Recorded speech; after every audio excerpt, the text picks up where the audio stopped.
بسم اللہ الرحمن الرحیم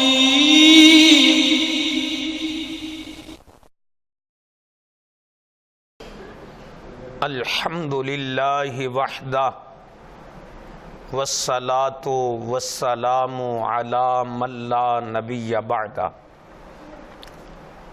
اما بعد فاعوذ باللہ من الشیطان الرجیم بسم اللہ الرحمن الرحیم انا انزلناہ فی لیلۃ مبارکہ انا کنا منذرین فیہا یفرق کل امر حکیم صدق اللہ العظیم وبلغنا رسولہ النبی الکریم الامین ونحن علی ذالک لمن الشاہدین والشاکرین والحمد للہ رب العالمین۔ حاضرین ناظرین کرام، پھر ایک مرتبہ ہم سب نیکی پھیلاؤ اور برائی مٹاؤ کے پروگرام کے حوالہ سے حاضر ہیں، اور اس ماہ مقدس کے اندر آنے والی رات کی فضیلت کے حوالہ سے چند گزارشات عرض کی جائیں گی۔ پچھلے درس کے اندر امت مسلمہ میں غلط رسم و رواج جو آتش بازی کا ہے اس کے حوالہ سے گفتگو ہوئی تھی۔ اس پروگرام میں شب برات اور اسوہ رسول کریم صلی اللہ علیہ وآلہ وسلم کے حوالہ سے آپ کے گوش گزار چند گزارشات عرض کی جائیں گی۔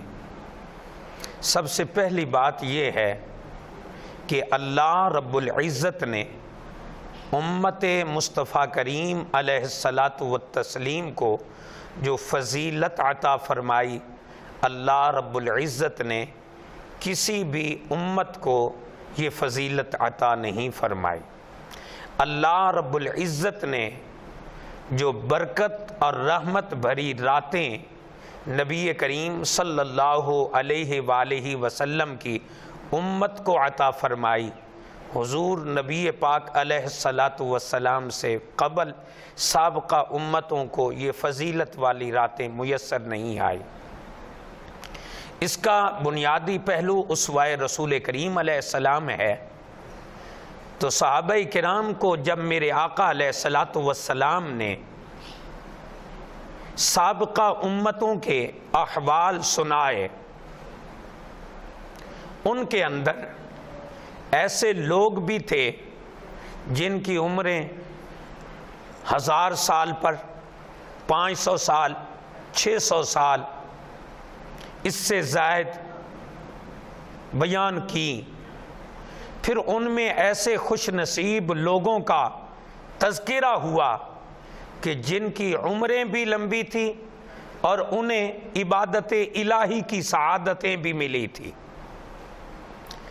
رات کو قیام اور دن کو روزہ، جب اتنے زیادہ عبادت گزار لوگوں کا چرچا چلا، آج ہم دنیا کے حریص ہیں، شاگردان رسول کریم علیہ الصلاۃ والسلام نیکی کے حریص تھے۔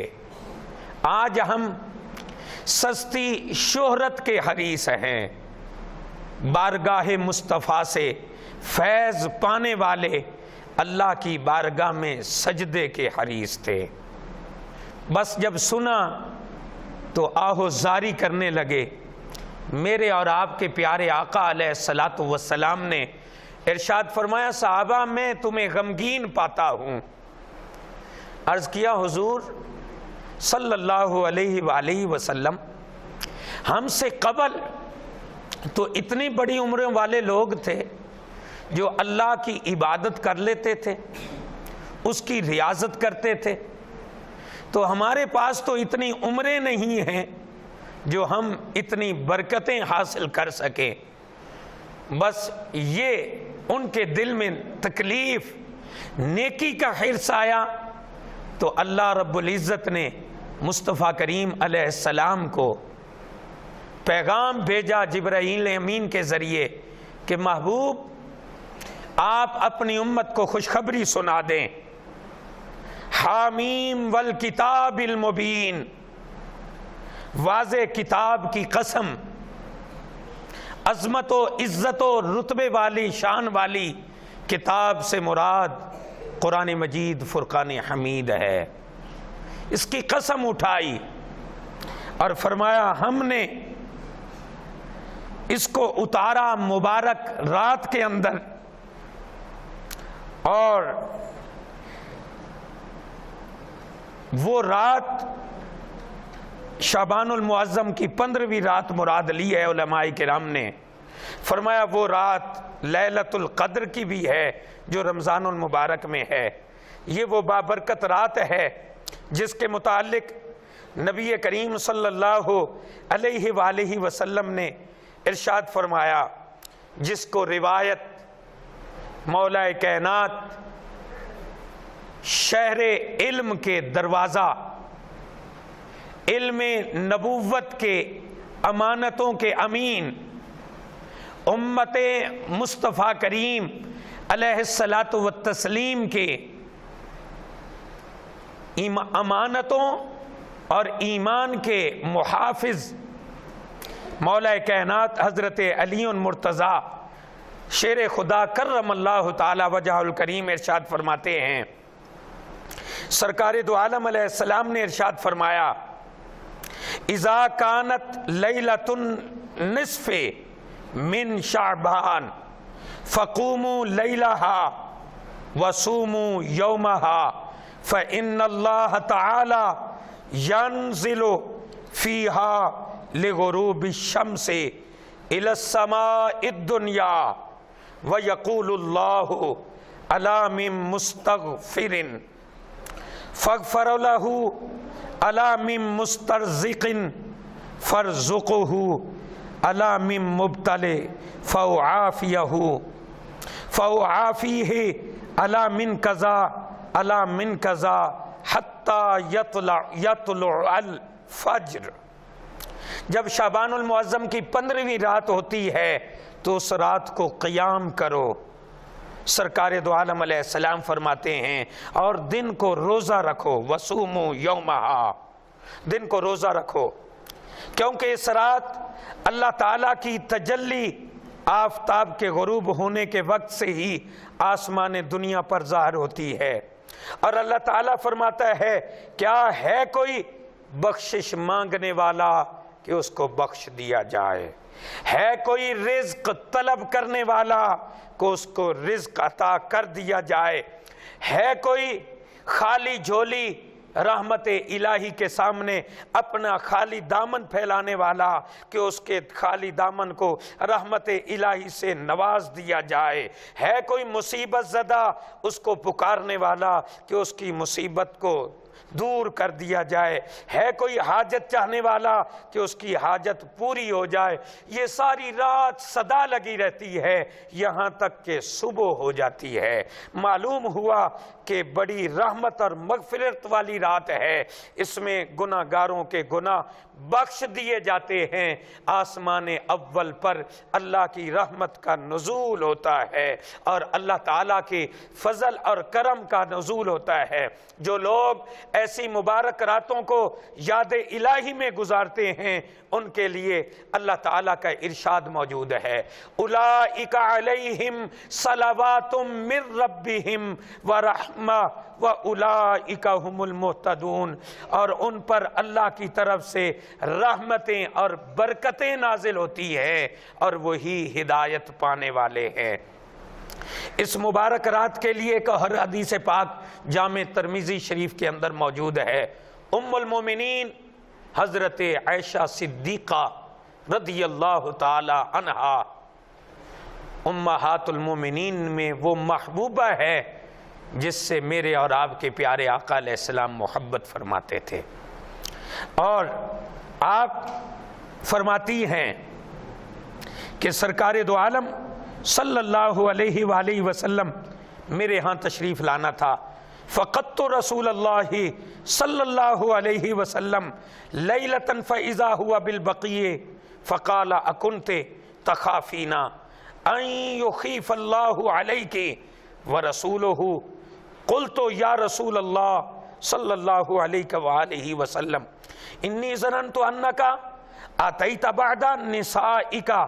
فقال ان اللہ تعالی ینزل لیلۃ النصف من شعبان الى السماء الدنیا فیغفر لاکثر من عدد شعر غنم بنی کلب. میرے ہاں سرکار دو عالم صلی اللہ علیہ وآلہ وسلم کی جلوہ گری ہونی تھی، لیکن سرکار جلوہ گر نہ ہوئے. میں تلاش کرتے کرتے قبرستان میں پہنچی، جنت البقیع قبرستان کے اندر. جب دیکھا تو میں نے جنت البقیع کے اندر بارگاہ الہی میں مصطفیٰ کریم علیہ السلام کو دست دراز کرتے ہوئے اپنی امت کے لیے مغفرت طلب کرتے ہوئے دیکھا. جب ام المومنین کو دیکھا تو سرکار دو عالم علیہ السلام نے فرمایا کہ اے عائشہ، کیا تم اس بات کا گمان کرتی ہو یا ڈر رکھتی ہو کہ اللہ اور اس کا رسول تم پر ظلم کریں گے؟ ہرگز نہیں. میں نے عرض کیا یا رسول اللہ، میں نے خیال کیا تھا کہ شاید آپ کسی اور ازواج کے حجرہ اقدس کے اندر تشریف لے گئے ہوں، میں نے گمان کیا تھا. تو سرکار دو عالم علیہ السلام نے ارشاد فرمایا کہ تحقیق اللہ تعالیٰ نے شعبان کی 15ویں رات کو آسمان دنیا پر نزول فرماتا ہے، آسمان دنیا پر نزول فرماتا ہے. اور تحقیق آج بنو کلب کی ایسا قبیلہ تھا جس کے بکریوں کے بال باقی بکریوں سے زیادہ تھے. تو سرکار فرماتے ہیں آج رات اللہ تعالیٰ بنو کلب کی بکریوں کے بالوں سے بھی زیادہ میری امت کے گناہگاروں کی بخشش فرماتا ہے، میری امت کے. اس لیے اس رات میں سب سے پہلا عمل اسوہ رسول کریم علیہ السلام کا کہ جہاں اپنے لیے بخشش طلب کرنی ہے وہاں فوت شدہ کے پاس جا کر ان کے لیے بھی دعائے مغفرت طلب کرنی ہے. یہ اسوہ رسول کریم علیہ السلام ہے. دوسرا، میرے اور آپ کے نبی کریم علیہ السلام کا اسوہ حسنہ یہ ہے کہ اپنی اولاد اور اپنے خیش قبیلہ کے لیے نہیں بلکہ اللہ کی ساری مخلوق کے لیے اور نبی کریم علیہ السلام کی جمی امت کے لیے دعا کرنا، یہ بھی اسوہ رسول کریم علیہ السلام ہے. سرکار فرماتے ہیں ام المومنین حضرت عائشہ صدیقہ، پھر سرکار نے فرمایا فیہا ان یکتب کل مولود من بنی آدم فی هذه السنة وفیہا ان یکتب کل حالک من بنی آدم فی هذه السنة وفیہا ترفع اعمالهم وفیہا تنزل ارزاقهم. جو بچہ اس سال پیدا ہوتا ہے وہ اس رات میں لکھا جاتا ہے، اور اس سال میں جو آدمی فوت ہوتا ہے اس کا نام لکھا جاتا ہے. اس رات میں ان کے اعمال اٹھائے جاتے ہیں، اس رات میں ان کے رزق اترتے ہیں. حضرات اندازہ فرمائیں کہ ایسی رات جس میں مرنے اور پیدا ہونے والوں کی فرشتے اور عمل اٹھائے جاتے ہیں، رزق اترتا ہے، اس رات کی اہمیت سے کون انکار کر سکتا ہے؟ ہمارے لیے ضروری ہے کہ اس رات زیادہ سے زیادہ عبادت کریں تاکہ اس حالت میں جب اعمال اٹھائے جا رہے ہوں تو یاد الہی میں مصروف ہوں. اللہ تعالیٰ انسانوں کے گناہ معاف کر دیتا ہے. اس لیے اس رات کا نام شب برات، یعنی ان رات گناہگاروں کے گناہوں سے بری کر دیتی ہے. یہی وہ اسوہ حسنہ ہے جس نے مجھے اور آپ کو ایک راستہ عطا کیا ہے. اور بنیادی طور پر میں نے جہاں سے بات کی تھی کہ اگر زیادہ عمر نہیں دی تو پھر ایک رات بھی تو ایسی دی ہے کہ زندگی بھر نہیں جاگتے تو ایک رات میں جاگ کر اپنے اعمال کو جاگ لگوا لو، اپنے اعمال کو بھاگ لگوا لو، اپنے اعمال کو راہ خدا میں قبولیت کے سبب بنا دو۔ جب اس رات میں مسلمان اپنے اعمال صالحہ کریں گے تو پھر زمین سجدوں سے آباد کر دیں تو آسمان رحمت الہی سے آباد ہے۔ اللہ رب العزت اپنے حبیب کریم علیہ السلام کے اسوہ حسنہ کے مطابق اس رات کو گزارنے کی توفیق عطا فرمائے۔ جو دوست اس عمل کے اندر برائی مٹاؤ اور نیکی پھیلاؤ کے اندر کردار ادا کر رہے ہیں، اللہ رب العزت ان کے لیے اور ہمارے لیے اور ان کی اس پوری ٹیم کے لیے جو ہے وکی بھائی، الطاف بھائی اور ان کی پوری ٹیم جو رسول کریم علیہ السلام کی امت تک نیکی کا پیغام پھیلاتے ہیں، پہنچاتے ہیں، اللہ برکتیں عطا فرمائے۔ زیادہ سے زیادہ ہم مسلمانوں کو نبی کریم صلی اللہ علیہ وآلہ وسلم کے اسوہ پر چل کر اپنی زندگی سنوارنے کی توفیق عطا فرمائے۔ السلام علیکم ورحمۃ اللہ وبرکاتہ۔